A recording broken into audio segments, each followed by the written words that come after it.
नमस्कार दोस्तों, स्वागत है आप सभी का। दोस्तों, हम सभी बेसब्री से 1 फरवरी 2025 को हमारे देश का आम बजट जो प्रस्तुत किया जाना है इसका इंतज़ार कर रहे हैं, क्योंकि इस बजट के साथ ही हमारा रेलवे बजट भी प्रस्तुत किया जाता है और हम समय समय पर आप सभी को विभिन्न परियोजनाओं के बजट और उनकी कार्य प्रगति की समीक्षा बताते रहते हैं। इसलिए हम सभी इस बजट के बारे में क्या क्या अपेक्षाएं हैं यह जानना चाहते हैं। आप सभी को ज्ञात है, पिछले वित्तीय वर्ष 2024-25 के लिए रेलवे को करीब 2.65 लाख करोड़ रुपए का आवंटन किया गया था। इसमें भारतीय रेलवे के आधुनिकीकरण के साथ साथ रेलवे कर्मचारियों के वेतन और पेंशन के लिए भी राशि शामिल थी। इस बार रेलवे को बड़ी सौगात मिल सकती है। पिछले बजट से करीब 15 से 18% का इजाफा इसमें किया जा सकता है। रेलवे के लिए यह इसलिए भी महत्वपूर्ण है क्योंकि तेज़ी से आधुनिकीकरण किया जा रहा है। साथ ही रेलवे में दुर्घटनाओं को रोकने के लिए कवच सिस्टम का लगाने का कार्य पूरे देश में जारी है। इन सभी के साथ देश भर में विद्युतीकरण कार्यों के साथ साथ ट्रैक रिन्यूअल का भी कार्य चल रहा है। सुरक्षा हेतु ट्रैकों के आसपास दीवारें और जो लोहे की फेंसिंग है वह की जा रही है ताकि ट्रेनों की गति बढ़ाई जा सके।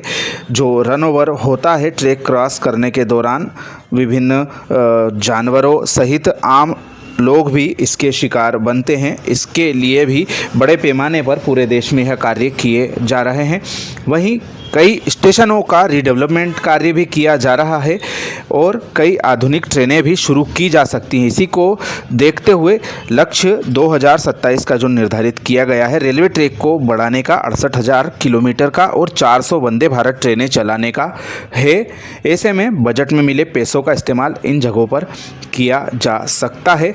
साथ ही वंदे भारत स्लीपर ट्रेनें और 100 अमृत भारत ट्रेनों की भी घोषणा इस बजट में की जा सकती है। इन सभी कार्यों के लिए पर्याप्त धन की आवश्यकता होगी। हम आपको विभिन्न रेलवे जोनों, मंडलों और राज्यों में अपनी रुचि के विभिन्न प्रोजेक्ट्स की जानकारी देते आ रहे हैं। इसी क्रम में प्रस्तुत है आप सभी के लिए उत्तर पश्चिम रेलवे के विभिन्न प्रोजेक्टों के बजट आवंटन से संबंधित जानकारी। पिछले वर्ष के बजट का अच्छी तरह से इम्प्लीमेंट प्रोजेक्टों में किया गया है। हालांकि पिछले वर्ष बहुत सारी कटौती अनुपूरक बजट में प्राप्त बजट की मुख्य बजट से कर दी गई थी, लेकिन फिर भी परियोजनाओं में काफ़ी अच्छा कार्य हमें देखने को मिल रहा है।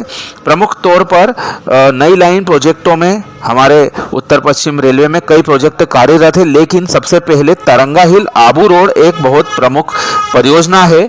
इस 116 किलोमीटर लंबाई की परियोजना के लिए कहने को बजट प्राप्त हुआ था 250 करोड़ रुपए अनुपूरक बजट में, लेकिन 496 करोड़ रुपए यह बजट संशोधित गया है। वहीं अब तक इस परियोजना में कुल 854 करोड़ रुपए खर्च किए जा चुके हैं। वहीं इस वर्ष की बात करें तो 475 करोड़ रुपए इस परियोजना में खर्च किए जा चुके हैं। इस परियोजना को फिर से बम्पर बजट आवंटन होने की उम्मीद है, क्योंकि इसका जो लक्ष्य है वह दिसंबर 2026 का रखा गया है।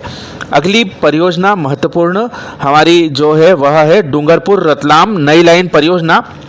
इस परियोजना के बजट में भी पिछले वर्ष कटौती की गई थी। 150 करोड़ रुपए आवंटन इसको अनुपूरक बजट में हुआ था, लेकिन मुख्य बजट में कटौती करके इसको 75 करोड़ रुपए कर दिया गया था। हालांकि इस परियोजना का कार्य एक सीमित क्षेत्र में चल रहा है। सुनने में आ रहा है डूंगरपुर से बांसवाड़ा के इलाके में ही यह परियोजना अभी फिलहाल में कार्यरत है।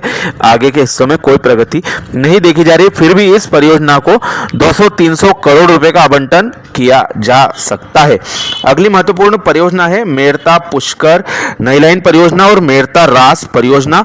पिछले वर्ष इस परियोजना को 50 करोड़ रुपए अनुपूरक बजट में मिले थे, जो कि हमारे मुख्य बजट में घटाकर 25 करोड़ कर दिया गया था।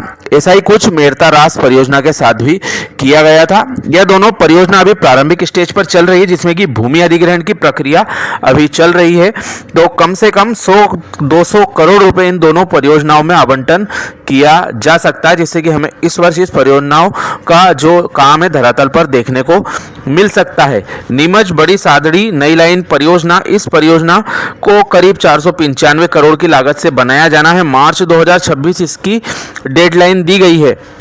इस परियोजना में 100 करोड़ रुपए अनुपूरक बजट में मिले थे, जिसको घटाकर 75 करोड़ रुपए कर दिया गया था। अभी तक इस परियोजना में वर्ष 2024 में 100 करोड़ रुपए खर्च कर दिए गए हैं और कुल मिलाकर 214 करोड़ रुपए खर्च हो चुके हैं।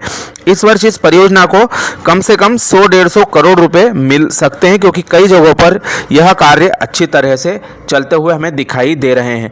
रिंगस खाटू श्याम रेल परियोजना को भी बजट फिर से प्राप्त हो सकता है। 254 करोड़ रुपए की यह परियोजना है, लेकिन जमीन अधिग्रहण के मामलों में बहुत सारी आपत्तियां आई है, उनका निराकरण अभी वर्तमान में किया जा रहा है। फिर भी यह परियोजना सैंक्शन हो चुकी है, तो इस परियोजना को मिनिमम 50-100 करोड़ रुपए आवंटित किए जा सकते हैं। लंबे समय से स्वीकृत पड़ी 2 महत्वपूर्ण परियोजनाओं को पिछले वर्ष बजट का आवंटन किया गया था, लेकिन अनुपूरक बजट में मिले बजट को मुख्य बजट में घटा दिया गया था। अजमेर सवाई माधोपुर नई रेल लाइन, इसका वर्तमान में फाइनल लोकेशन सर्वे किया जा रहा है। इसको 100 करोड़ रुपए अनुपूरक बजट में दिए गए थे, जिसको कि मुख्य बजट में मात्र 3 लाख कर दिया गया था। वजह थी कि इस परियोजना का अभी इनिशियल स्टेज में होना प्रमुख कारण था। इसके साथ ही अजमेर कोटा नई लाइन के लिए 50 करोड़ रुपए दिए गए थे, जिसको घटाकर 1 लाख रुपए कर दिया गया था। इसका भी यही कारण है, अभी यह प्रारंभिक स्टेज में परियोजनाएं चल रही हैं। वही महत्वपूर्ण अमान परिवर्तन कार्य हमारे नाथद्वारा से लगा के देवगढ़ मदारिया तक का चल रहा है। इस परियोजना में काफ़ी अच्छा कार्य हमें देखने में आ रहा है और पिछले वर्ष इस परियोजना को 50 करोड़ रुपए प्रारंभिक बजट मिला था, जिसको बढ़ाकर 225 करोड़ रुपए कर दिया गया था। अब तक इस परियोजना में 257 करोड़ रुपए के आसपास खर्च हो चुका है, जिसमें से 200 करोड़ रुपए इसी वर्ष खर्च हुए हैं। कम से कम 500 करोड़ रुपए इस परियोजना को मिलना चाहिए, क्योंकि इसकी डेडलाइन दिसंबर 2026 दी गई है। एक बड़े हिस्से में ट्रेन चलने की भी इस वर्ष उम्मीद जताई जा रही है। और इनके अलावा जो हमारा अजमेर से लगा के चंदेरिया दोहरीकरण का प्रोजेक्ट है, पिछले वर्ष इसके अनुपूरक बजट में प्राप्त 105 करोड़ रुपए को मुख्य बजट में 30 करोड़ रुपए कर दिया गया था और इसका कार्य सभी लोकेशनों पर अच्छा चल रहा है, तो उम्मीद जताई जा रही है इस वर्ष इसको कम से कम 200-300 करोड़ रुपए आवंटित किए जा सकते हैं। वहीं सवाई माधोपुर जयपुर दोहरीकरण के साथ भी यही किया गया था। 100 करोड़ रुपए अनुपूरक बजट में मिले थे, जिसको 30 करोड़ रुपए कर दिया गया था। इस परियोजना को भी सुचारू रूप से गति देने के हिसाब से यदि चलाना है तो कम से कम 300-400 करोड़ रुपए का आवंटन किया जाना चाहिए। काफ़ी महत्वपूर्ण यह परियोजना है, इसलिए इसके लिए बजट आवंटन बहुत जरूरी हो जाता है। नाथद्वारा से नाथद्वारा टाउन नई रेलवे लाइन के लिए भी बजट आवंटन हमें अलग से देखने को मिल सकता है। इनके अलावा जो अन्य प्रोजेक्ट चल रहे हैं रेलवे में, जिनके लिए पिछले वर्ष बजट मिला था, दोहरीकरण के साथ साथ नई लाइनों के भी इसमें कुछ प्रोजेक्ट शामिल थे, उन सभी को काफ़ी अच्छा बजट मिल सकता है। पिछले वर्ष काफ़ी कटौती विभिन्न परियोजनाओं के बजट में की गई थी, लेकिन इस वर्ष ऐसा ना हो, यह सोच विचार कर ही बजट जाहिर करना चाहिए। दोहरीकरण के साथ साथ कई नई बाईपास लाइनों का भी निर्माण उत्तर पश्चिम रेलवे में किया जा रहा है, तो ऐसे में इन सभी प्रोजेक्टों के लिए भी अलग से बजट आवंटन किया जा सकता है। साथ ही कवच सिस्टम लगाने के लिए भी बजट जारी हो सकता है और विभिन्न ओवरब्रिज बनाने, इसके साथ साथ विभिन्न ट्रैकों के आसपास फेंसिंग करने आदि से संबंधित प्रक्रिया के लिए भी बजट जारी किया जा सकता है। तो दोस्तों, यह थी उत्तर पश्चिम रेलवे के विभिन्न प्रोजेक्टों के बजट आवंटन के संबंध में हमारी प्रस्तुति। आशा है आप सभी को पसंद आई होगी। अपने मित्रों के साथ जानकारी साझा जरूर करें। चैनल पर नए आए हो तो सब्सक्राइब जरूर करें। और भी प्रस्तुतियां बजट से संबंधित जल्द आने वाली हैं। आप सभी का धन्यवाद।